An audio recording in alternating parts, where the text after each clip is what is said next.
Hey everyone, SunTide here, and today I have some new builds for you, but we aren't going to talk about the longsword today because we have graduated to the lance. And lance is really cool because I believe that the developers, they tried to make lance like a really tanky sort of thing, but if you play it right and use the right skills, like lance does a lot of damage, which is really cool and really fun. But some quick confessions before I go in, and that's just that, like, I'm not really that good with the lance. I'm mainly a longsword player. So for this video, I spoke to a lot of speedrunners and set optimizers for their help and advice in making sure that all my assumptions on how the lance is played are correct. I also took a lot of data from the YouTube channel Gobul's Lantern, especially Gobul's amazing video on lance combo strings for DPS. I've linked that above. Gobul also does some sets for this, but Gobul's videos are mostly focused on dereliction. So today I want to talk about sets that don't use dereliction or bloodlust. Editing SunTide here, I saw that Gobul just released a video on lance builds for the new update. And yeah, that video seems really cool. He talks all about evasion lance using adrenaline rush, which I don't consider in this video either. So this is classic offensive guard blocking style. If you're interested in evasion lance, please check out Gobul's videos. I'd be interested on doing those eventually. If you'd be interested in me doing dereliction bloodlust builds, let me know. Gobul, if you're watching, hi, thank you for your amazing video. I wanted to contact you before this. I couldn't figure out how to, so hi. And if you want to talk about bloodlust, dereliction builds, and how I do these calculations, please hit me up. I'd be really excited to talk. But yeah. Anyway, so yeah, how do we actually optimize this? What are optimization conditions? One of them is that I assume you're going to sharpen your lance very infrequently. This is something that popped up a lot in a lot of the resources I saw. A lot of the lance users like to sharpen, very infrequently after around 120 hits, which is what one speedrunner said, just for general practical use. I think if you compare the lance with the longsword, lances sharpen less because you are much more in the monster's face, you're attacking much more frequently, and it's much harder to like disengage, get on your dog and sharpen. So yeah, I assume really high long sharpness meats. I also assume you want guard, offensive guard 3, and at least speed sharpening 2.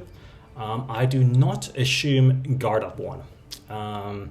So the reason for this, as explained to me by one of the people who I spoke to, guard up 1 is typically not useful in most situations. So what guard up does is it lets you block attacks that are normally unblockable, but you still take a lot of damage when you do block them.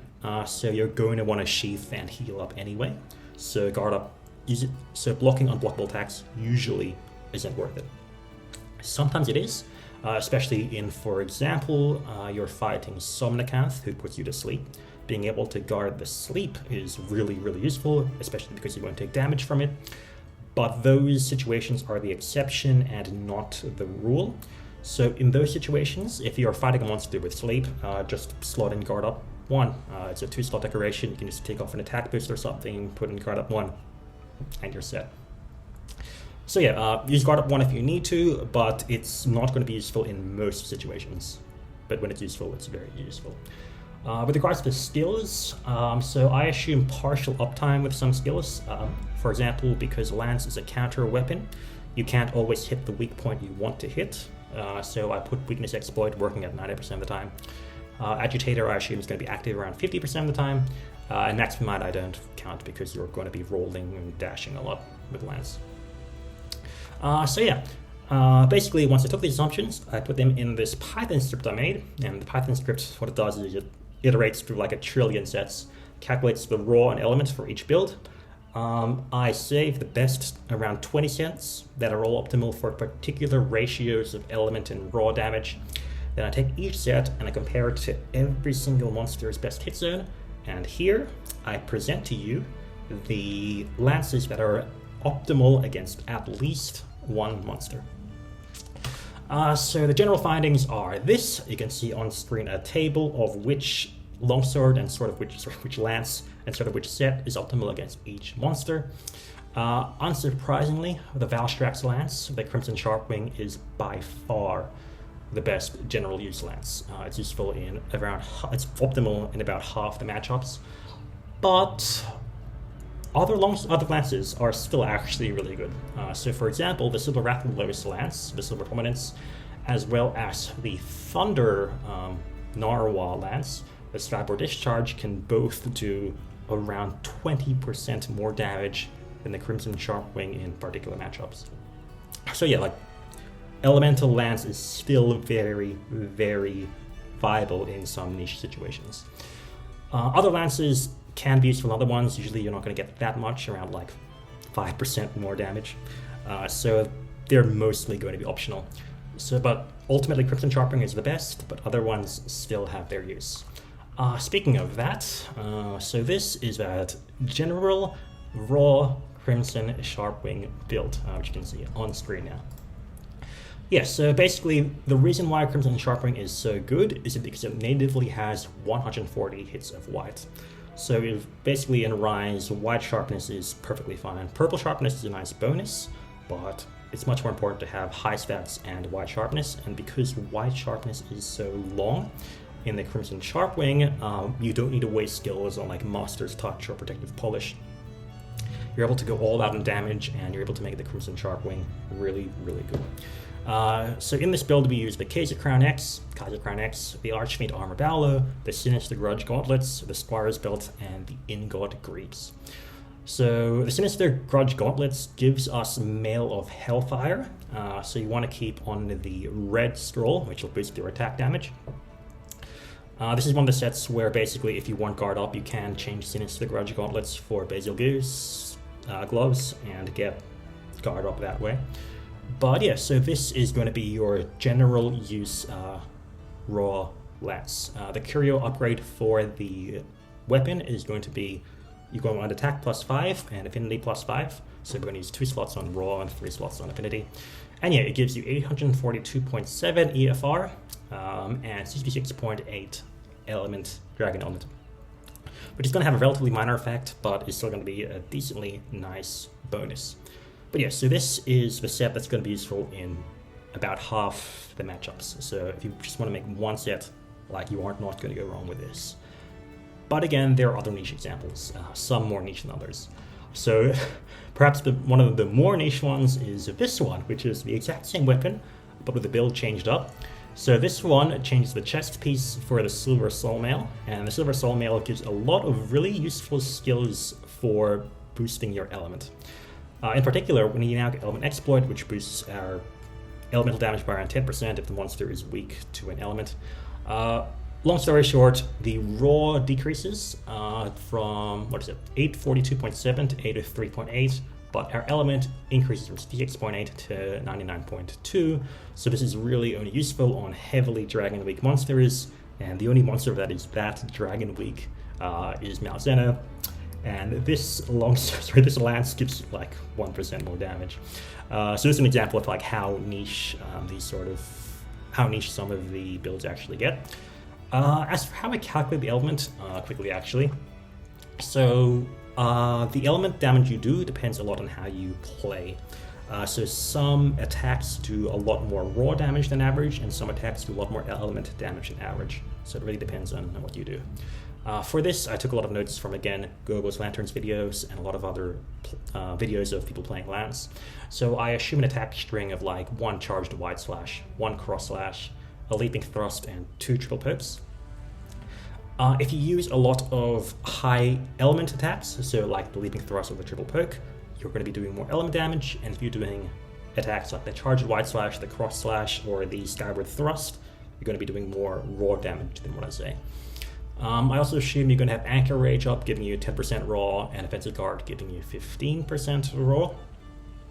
Bottom line, if you play really, really well, if you play better than this, you're going to be doing more raw damage. If you play worse than this, you're going to be doing more element damage than what I calculate.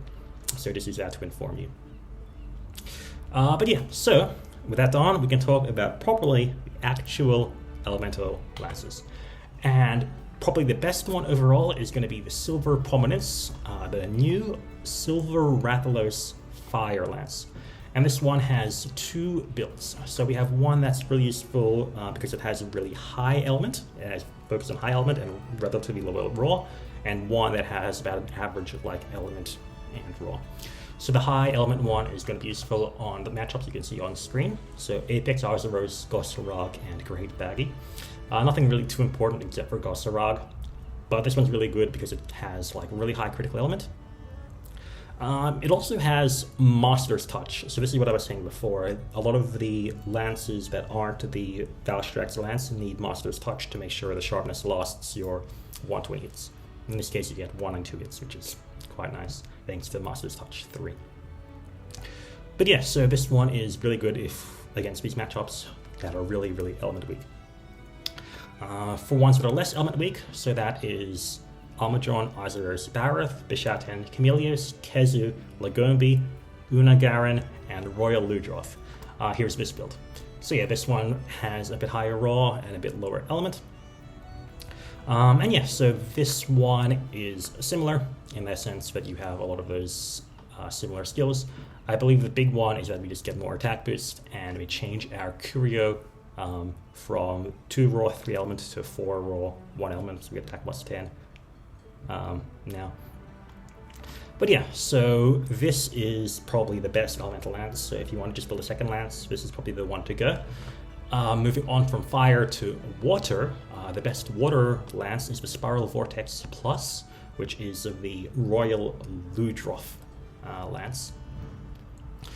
This one is quite nice, and this one has 3 different builds depending on the monster's weakness, but they're useful in fewer situations. So there's one specific build which has Element Exploit, which is really good against Pyraknakadaki. Pyraknakadaki is just a bit weird because it's not susceptible to any of the monster exploit decorations, so you can use Element Exploit on it instead to get damage that way.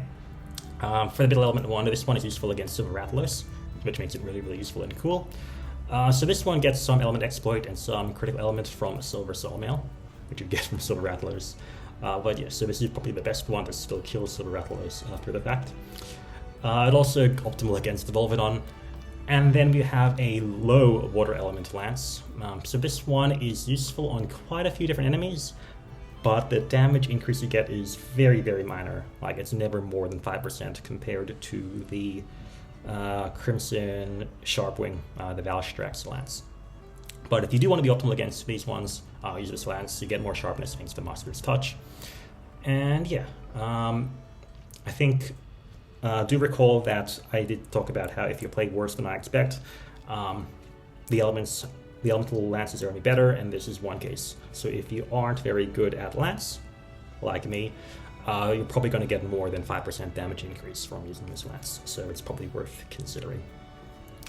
Moving from water into thunder, this is another very interesting situation. Actually, this is probably my favorite build in this, just because it's so weird and silly. So your high thunder damage build uses the Skyboard Discharge, which is the Narwhal lance. The Narwhal lance is really interesting because with the 1 point of handicraft, you go from white to purple. So that ends up being worth it, and this ends up being the one set that doesn't use Master's Touch and instead uses Protective Polish. It takes 1 point of handicraft to get 10 hits of purple, and then uses 2 points of Protective Polish from Protective Polish plus Jewel. I assume that in those 60 seconds you'll land around 30 hits. You'll probably do a bit more than that. But yeah, so this set ends up being useful against the 2 crabs, Shogun Senator and Daimyo Hermitor. It's worth mentioning that this can be a bit slightly weird because, for example, Shogun Senator is a very tall monster. And because it's so tall, you can just spam Skyward Thrust on it. Skyward Thrust uses wire bugs and is very raw focused in its damage numbers. So it's quite possible that this build is suboptimal against Shogun, for example. A more optimal Shogun build might be to use Wirebug Whisperer 3 and focus a lot on raw to get damage that way. I'm going to assume that you're playing all of these weapons the exact same way, and in that context, Skyboard Discharge with Handicraft 1, Protective Polish 2 is really, really good. It has a lot of element, a lot of raw, and is good against those two crabs. The other Thunder build uses the Thunder Lance Plus, which is the Tobi Kodachi Lance. This one's much similar to a lot of the other low element builds. Monster's Touch to get really high purple sharpness in this case. And yeah, this one is also like the water one, does less than 5% damage against like 6 different monsters. But if you're less good at this, the difference will become much, much more. The final element is going to be the Ice Lance. And so we have one main one, which is going to be useful against the Rajangs, so both normal and Furious Rajang. And the best Ice Lance is the Spine-Tooth Spear, which is the Zamite Lance. So this one uses Element Exploit and Critical Element from Silver Soul Mail and the Kodachi Greaves. Pretty high elemental damage. And yeah, it's a lot similar to a lot of the others and useful against those two Rajangs. The last Ice build is another weird one. So this one has Kushalde or Soul. This is basically a specific anti-Rakuna Kodaki lance because Rakuna Kodaki is not susceptible to Monster Exploit. So yeah, you can use this one. As a quick note, so there are 3 monsters that aren't susceptible to Monster Exploit. One is Rakuna Kodaki, the other is Pyro Rakuna Kodaki. I talked about both of those already. The last one is the final boss. For that, you can just use the Valshrek lance and change the ramp up to something else. It's still going to be optimal. But yeah, so those are the main builds. Here is one last bonus build, which is a non-offensive guard set. Basically, I ran the calcs assuming that you don't use offensive guard, because offensive guard can be a bit hard if, for example, you're playing on multiplayer and the monster is just not targeting you. And I calculated the damage from this, and I found it actually pretty interesting. So compared to the offensive guard 3 sets, you lose about 7% raw if you drop all 3 points of offensive guard and use this build. Because of the tiny component of elemental damage you do, the difference is going to be less than 7%. It's probably going to be like 6 or 5%. And this means that if you don't use, if you're not very good at offensive guard and it's only up like half the time, it's actually better to drop offensive guard completely. You're going to be doing more damage by taking other skills instead of taking offensive guard. With that being said, I don't recommend that. I like to optimize sets, and I think you should try and optimize your gameplay.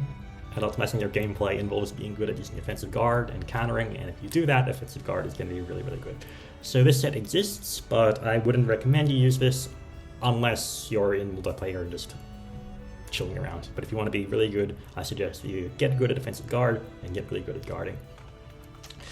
But yeah, so basically, overall summary conclusions, Crimson Sharpening is the best general use lance, good in about half the matchups, but chaining builds can get you anywhere from like 1 to 20% damage against around half the monsters in the game. This is, again, excluding Dereliction and Bloodlust. I might do those later. Gobul, if you're watching, let's chat if you want to do those as well. I don't want to like go behind your back and like post like a billion Dereliction builds if you're already working on it. But yeah, and with that, I'd like to thank you all for watching. Like, comment, and subscribe. Let me know if you want Dereliction, Bloodlust, or maybe if there is another weapon you want me to take a look at. But yeah, with that, I will see you all next time. Thank you all for watching, and bye.